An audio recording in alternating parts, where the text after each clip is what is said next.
you know if you did. I was, I think, 6 years old, 7 years old. Maybe turning 8, because it's spring, summer. My birthday's in May. They put me on a little league team. Never played ball before in my life, but they let me be on the team, and I was the only white kid. Okay. So it's the opening day of the season, and I'm sitting at the table and I'm eating tomato soup. And I spill it all over my uniform top. My mother rinses it out in the sink, gets the soup out, and I run up to the 2 blocks away to the laundry, put it in the dryer. Yes. So I can dry it and run to the field and make the game. Laundromat, liquor store, grocery store, laundromat, all owned by the same white guy. Totally black neighborhood.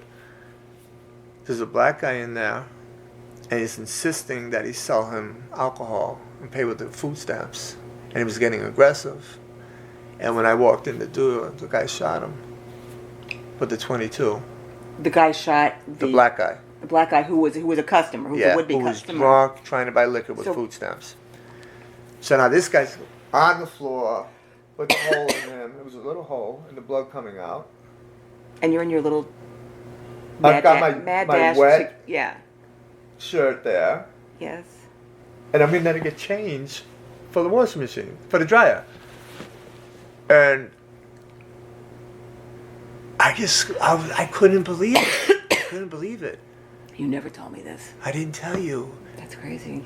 I still remember the whole. I remember everything. Such a crazy one-off little scenario. So, I run back home, and I tell my mother what happened. She's like, "What?" And and then she turns on the news or something or whatever. And then they started rioting, and they destroyed all the white-owned businesses. So blacks in protest. Yeah. They decimated the 3-block, the laundromat, the liquor store, and and the other place. There's another shopping place, So and then they came by our house and said, "You're next," blah blah blah. We were scared to death, and some church came in and got us out. But this turned into a huge riot where our town had soldiers in jeeps with machine guns. It was the same time as L.A. Watts. Okay. Yeah. That's helpful. It was a huge thing in North Carolina. So you were threatened, but nothing ever happened to you. No. Well, I was traumatized by the shooting. I'm so sorry. Horrified that I missed the baseball season. Yeah, there's that. And that was in North Carolina. Yeah. Jesus. But I would be so paralyzed with fear if just to even witness somebody aggressively demanding booze on food stamps. And I'd feel so bad for the guy on the other side of the counter. Guy knows that kind of a fucking asshole. Could be. Yeah. And you don't shoot someone for that? No. But back then you did. If you were white and he was black. Sucks. In North Carolina. Yeah. No, but I'd be like, no. I mean, I understood, but it's still not okay. It could have been over milk. No, but it wasn't. The guy was, he was drunk and yeah. And you're innocently trying to launder a garment.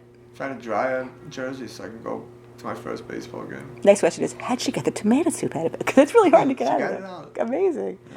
No, the only allusion you ever made to a Yankee uniform, a baseball uniform, was you wearing you're in Little League and you're wearing like a tacky sort of 60s uniform and meeting your brother, maybe?